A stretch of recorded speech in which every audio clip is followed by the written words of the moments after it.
का चरित्र कहता है, शिव कथा कह रही है, भगवान शंकर का पवित्र कथा वर्णन कर रहे। शिव खुद के दुख से दुखी नहीं है, शंकर भगवान स्वयं के दुख से दुखी नहीं। भगवान शंकर अपने भक्त का दुख नहीं देख सकते।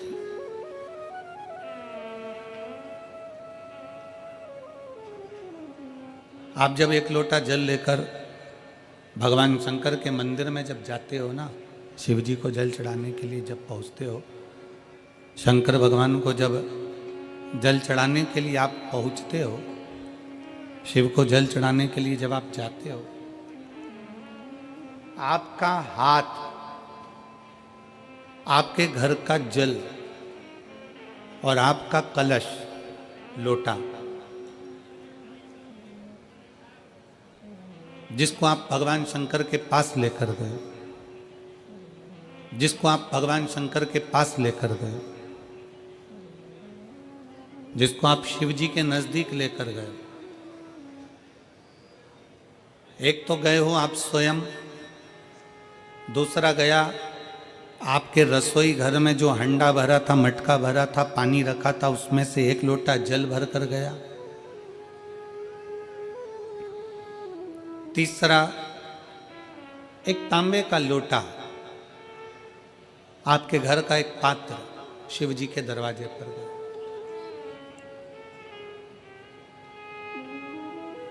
स्वयं भी गए, जल भी गया, पात्र भी गया। शिव महापुराण की कथा कहती है, आपका चेहरे की दशा, हाथ जो जल चढ़ा रहा है उसका कंपन, जो पात्र आया है उसकी दशा, और आपने जो अपने घर का मटके का, हंडे का, बाल्टी का एक लोटा जल शंकर को जो चढ़ाया, वो जल से भगवान शंकर समझ जाते हैं कि तुम्हारे घर की दशा क्या है और तू क्या मांगने आया है और तुझे देना क्या है।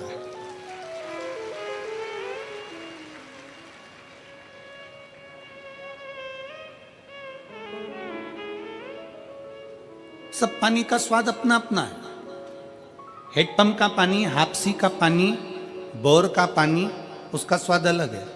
कुएं का पानी, उसका स्वाद अलग है। सरोवर का पानी, उसका स्वाद अलग है। तालाब का पानी, उसका स्वाद अलग है। समुद्र का पानी, उसका स्वाद अलग है। कुंड का पानी, उसका स्वाद अलग है। बारिश का पानी, उसका स्वाद अलग है। सब पानी का स्वाद अलग अलग है, और जो पीने वाला है वो बता देता है कि यह पानी अपने घर का नहीं है, ये जल अपने घर का नहीं है।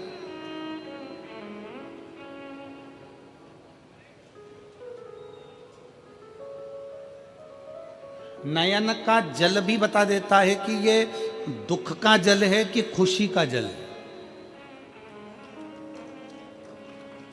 नेत्र के आंसू भी बता देते हैं कि ये खुशी के हैं कि दुख के हैं। इसलिए शायद शिव महापुराण की कथा कहती है कि हीरा के परखदार बहुत मिलेंगे।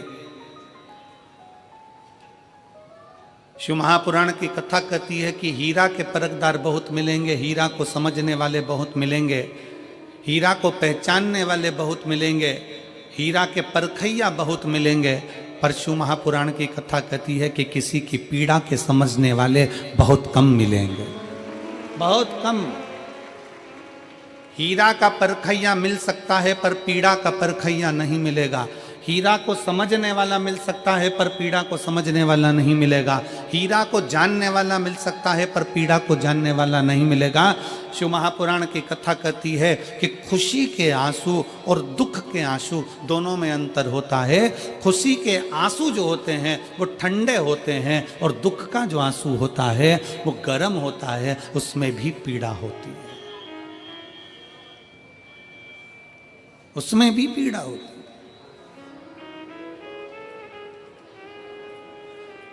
उसमें भी दर्द होता है, उन अश्रुओं में भी दुख होता है। और हम आप सबसे निवेदन करें बहुत हीरा को समझो ना समझो पर पीड़ा को जरूर समझिए,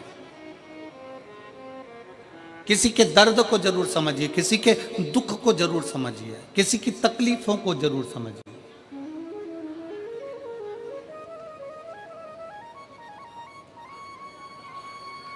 शिव पुराण कह रही है सब जल अलग अलग है, जल का स्वाद अलग अलग है, उसका गर्म ठंडा भाग अलग अलग है। उसी तरह जब हम भगवान देवादिदेव महादेव को जल चढ़ाने के लिए जाते हैं, भगवान शंकर के मंदिर में पहुंचते हैं, शंकर भगवान को जब एक लोटा जल चढ़ाने के लिए उनके करीब में पहुंचते हैं और जब हम दिल से उसको पुकारते हुए, भले हम कुछ ना कहें, कुछ भी ना बोलें, हम अपने मुख से एक शब्द भी ना बोलें, तो भी तब हम भगवान शंकर को श्री शिवाय नमस्तुभ्यम कहते हुए जब जल समर्पित करते हैं तो भोले बाबा समझ जाते हैं, मेरे शंकर समझ जाते हैं कि ये क्यों मेरे दरवाजे पर जल चढ़ाने को आया है, ये क्यों पहुंचा है मेरे पास में, ये क्यों आया है, इसको क्या चाहिए, ये क्या लेने के लिए आया है, क्यों पहुंचा है, किस लिए आया है।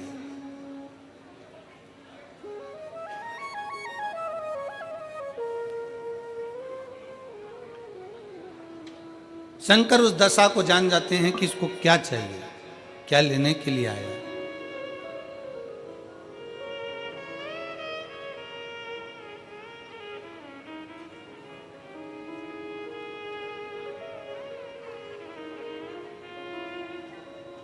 रोज शंकर के मंदिर में प्रतिदिन जाने वाले को और एक और चीज अपने स्मरण में रहे, अगर शिव के मंदिर नहीं जा सकते तो अपने घर में जो शिवलिंग है उस पर जल चढ़ाओ।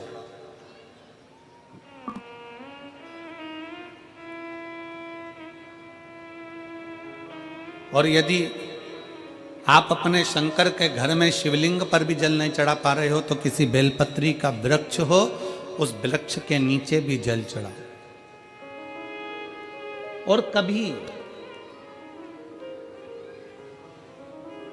कभी मौका मिल जाए, कभी भगवान शंकर की बड़ी करुणा हो जाए, भगवान शंकर की बड़ी उदारता हो जाए, भगवान शंकर की बड़ी कृपा हो जाए, बड़ी कृपा हो जाए, भगवान शंकर जिस दिन तुम्हारे ऊपर बहुत बड़ी कृपा कर दे, किसी सोमवार को 3 नियम बना लो। जिस दिन मेरा भोले बाबा तुम पर कृपा कर दे उस दिन सोमवार का एक नियम बनाओ कि महीने का एक सोमवार मुझे ऐसा करना है, 3 नियम धारण करना है महीने के सोमवार को। पहला, सुबेरे जाकर शंकर भगवान को 1 लोटा जल चढ़ाना है। दूसरा, दोपहर के समय पर जाकर मुझे बेलपत्री के वृक्ष के नीचे एक चावल का दाना रखकर बेलपत्री की 7, 11, 21, 108, 51 जितनी परिक्रमा आप लगा सकते हो वो लगाना है। और तीसरा, बेलपत्री के वृक्ष के नीचे और शंकर के मंदिर के दरवाजे पर मुझे एक घी का दीपक लगाना है। बस ये 3 नियम जिसने महीने में एक बार ले लिया, समझ लो उसको पीछे हटने की जरूरत ही नहीं, वो आगे ही बढ़ेगा। महीने के किसी एक सोमवार का ऐसा नियम बना लो कि मुझे 3 नियम धारण करना है। महीने के किसी भी एक सोमवार को, हम ये नहीं कहेंगे कि तुम सोमवार 5 पढ़ रहे हैं तो 5 को करो, 4 पढ़ रहे हैं तो 4 को करो, 3 पढ़ रहे हैं तो 3 को करो। तुम तो महीने का एक सोमवार का नियम बना। और मेरी जीजियों से, मेरी बेटियों से जो विदेश में रह रही हैं, जो कहीं बाहर रह रही हैं, कहीं बड़े शहर में रह रही हैं, जो रोज मंदिर नहीं जा सकते, हर किसी महीने के एक सोमवार को भी ये नियम निर्धारण कर सकते, तो उनसे कहेंगे कि 3 महीने में एक सोमवार का नियम बना लो। 3 महीने में नहीं बना सकते तो 6 महीने में एक सोमवार का नियम बना लो। और 6 महीने में नहीं बना सकते तो 1 साल में एक सोमवार का ऐसा नियम बना लो कि मैं साल का एक सोमवार ऐसा रहूंगी कि सुबह सोमवार के दिन मंदिर में जाकर जल चढ़ाऊंगी, दोपहर में जाकर बाबा को एक अक्षत का दाना रखकर, अक्षत का मतलब है कि बाबा मेरी दिनों दिन उन्नति करना, बेलपत्री के वृक्ष के नीचे जो अक्षत रखा जाता है वो उन्नति के लिए रखा जाता है। शंकर के शिवलिंग पर जो अक्षत रखा जाता है वो रोग मुक्ति के लिए रखा जाता है। अशोक सुंदरी पर जो अक्षत रखा जाता है वो संतान प्राप्ति के लिए रखा जाता है। षडानंद कार्तिकेय की ओर जो अक्षत रखा जाता है वह हमारे बच्चों की सुख समृद्धि के लिए रखा जाता है। विनायक की ओर,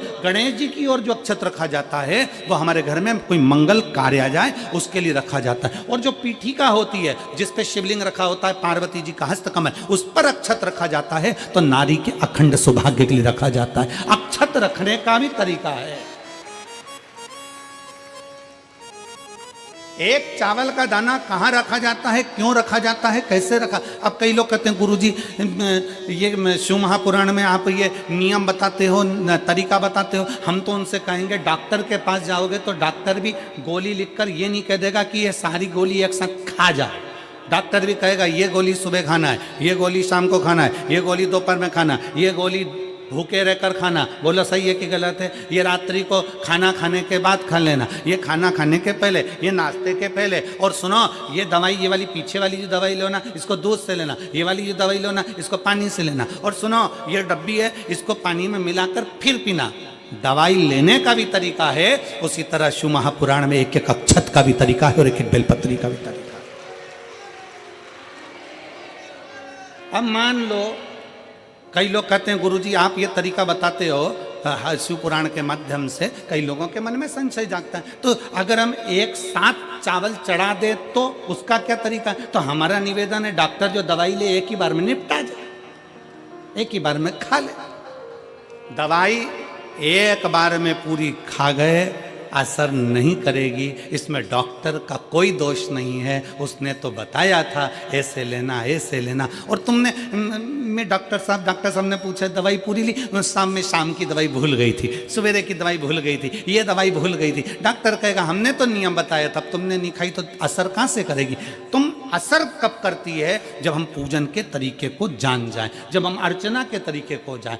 आप साल भर का एक सोमवार निकाल लो, 6 महीने का एक सोमवार निकाल लो, 3 महीने का एक सोमवार निकाल लो, महीने का एक सोमवार निकाल लो, अपने से दिल में बन जाए तो एक सोमवार ऐसा निकालो जिसके 3 नियम धारण हो। पहला, उसी सोमवार जिसको कर रहे हो उस दिन सुबह जल चढ़ाना।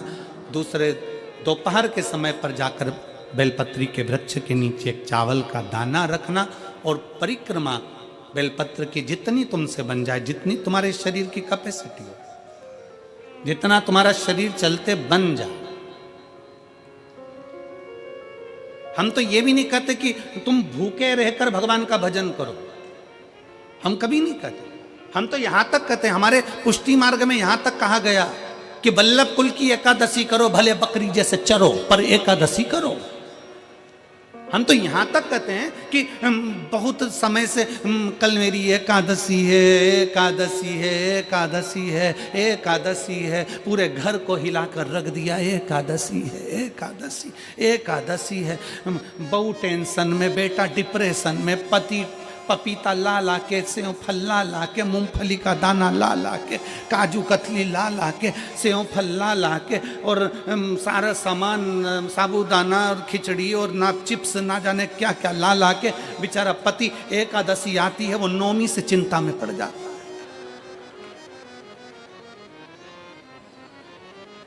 हम तो ये भी नहीं कहते कि तुम व्रत बहुत भारी करो, तुम व्रत उपास भी बहुत बहुत टेंशन वाला करो, ना ना ना।